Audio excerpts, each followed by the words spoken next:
今回の産業まとめ。香港活動家の亡命。香港当局の容赦ない逮捕。亡命を受け入れない米国。香港メディアは香港の活動家4人が10月27日の午後、米国に亡命を求めて米国領事館に入ったものの、拒否されたと報じています。この数時間前、国家安全保障担当官は独立派グループの元リーダーなど3人を国安法違反で逮捕していました。この3人も米国領事館への亡命を求めようとしていて、領事館前のコーヒーショップにいたところを当局に逮捕されたということです。元リーダーであるトニー・チャン氏以外の2人は保釈されましたが、彼の保釈は拒否され、来年1月7日に延期されたとのことです。彼らは国家保安部にマークされていたようで、領事館に飛び込む前に逮捕されたものとみられています。これに関して米国領事館はコメントを出していませんでしたが、後になってウェブサイトに公式の方針を掲載しました。米国の法律では米国は米国に実際に存在している外国人のためだけに亡命を検討するといったもので、飛び込みの亡命は受け付けないとのことのようです。専門家は今回の出来事を、米中双方が事を荒げるのを避けて静かに処理したものとしています。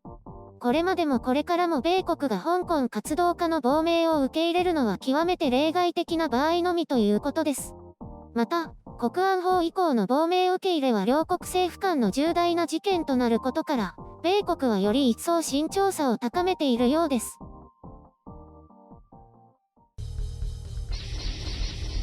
編集所管。今回の概要。米国から見た香港と台湾。香港活動家、米国亡命の条件。日韓両政府の対応。最近香港メディアはオンライン記事もお金を取ろうとしていますね。SCMP にも Apple Daily にも購読を迫られましたよ。当局の目が光って資金繰りが苦しいのか、批判的な人からお金を取ろうとしているのか。香港問題は日本人として目を背けてはならない問題の一つだと考えています。ここが崩れれば他の自治区の存立も危うくなるでしょうし、その先には台湾という大きな標的に魔の手が伸びるでしょう。最近では米国の台湾接近が中国にとっては頭を抱える問題になっていて、米中の対立を高める原因となっています。米国は台湾に関しては引く姿勢を見せませんが、香港に関しては今回の通りで、極めて積極的というわけではありません。どこかしらで英連邦が頑張ればいいと思っているのかもしれませんね。特に亡命に関しては英国やオーストラリア、カナダが多く受け入れているようですから、ここで米国が関与しなくてもというのがあるのでしょう。下手をすれば領事館の閉鎖に至る可能性もあるでしょうから、米中もそれは避けたいのでしょう。たとえ米国が受け入れたとしても、一歩も外に出られずに大使館内に留まらざるを得ない状況になる可能性もあったでしょう。もう一つの問題は、実際に駆け込んだのが大物ではなくて小物だったこともあるかもしれません。もし学生連盟の元リーダーだったら受け入れていた可能性はあると思います。もしくはもっとビッグネームならというところかもしれません。小物をたくさん受け入れていたら米国領事館は活動家の避難先という扱いになり、より厳しくマークされることになりかねません。今回のことで、香港当局、要するに中国当局ではありますが、米国は亡命に応じないといくばくかの安心が生まれたかと思います。トランプ大統領としても、選挙の追い風にするならやはりビッグネームが良かったでしょうね。そういうところで判断した可能性は大いにあると思います。今回の事件は日本でも各紙で報じられたようですね。一方韓国では私が調べたところではキョンヒャン新聞のみ。韓国人や韓国メディアは中国の脅威を感じていないんですかね。地理的には日本よりも近いけど。また、香港の活動家たちは韓国を民主化の先輩として敬意を持って見ていますが、韓国国内の視線はものすごく冷ややかですね。左派政権がこれですから、香港の人たちからすればあまりにも残念で仕方がないでしょうね。日本政府も今は国益を捨てる覚悟で中国と対決姿勢を取ったりはしないようです。菅政権になっても変わりませんね。別に中国との対決を煽るわけではありませんが、尖閣諸島で領海侵犯が繰り返される中でその態度はないんじゃないかなと思います。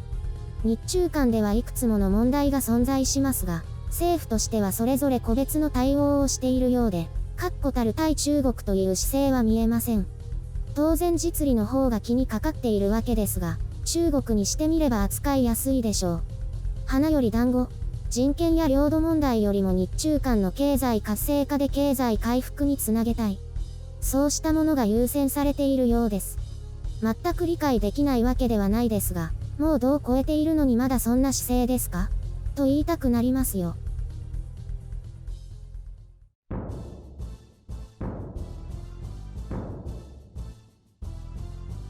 香港は相変わらず大変なことになってるようですね。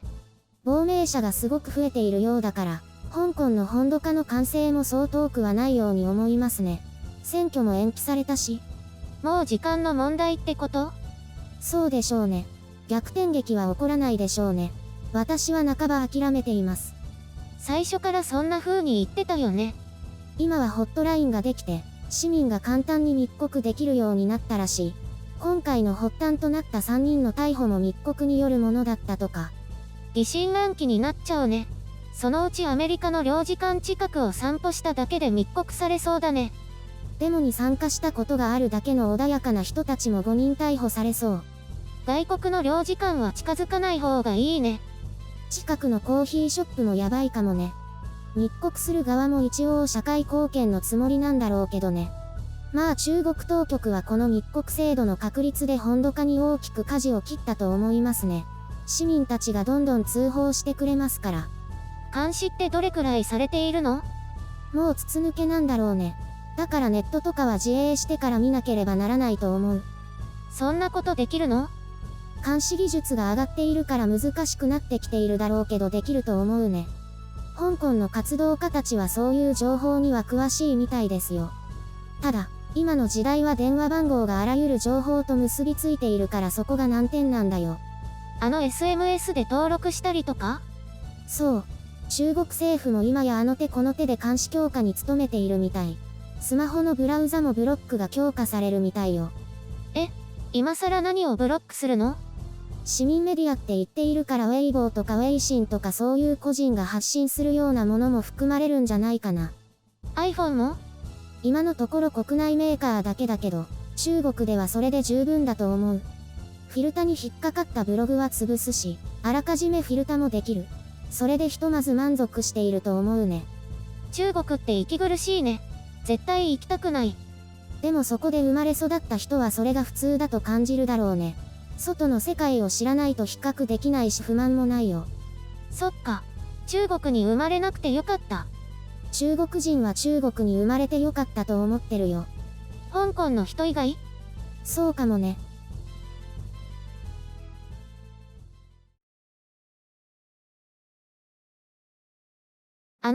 会社に行くときに通る道に、ちょこっと腰掛けられるところがあるの。腰掛ける？それっておばあちゃん語？普通だよ。標準語。ごめん、ちゃちゃ入れて。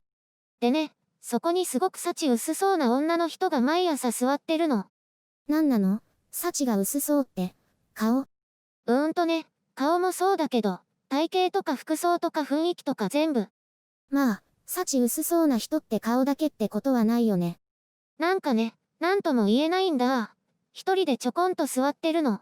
うつむき加減で。元気ないの？元気なさそう。多分家か職場で辛いことがあるんだと思う。そこまで勝手に想像してるの？アラフォーくらいの女性なんだけど、背中まん丸で真下を向いて座ってるの。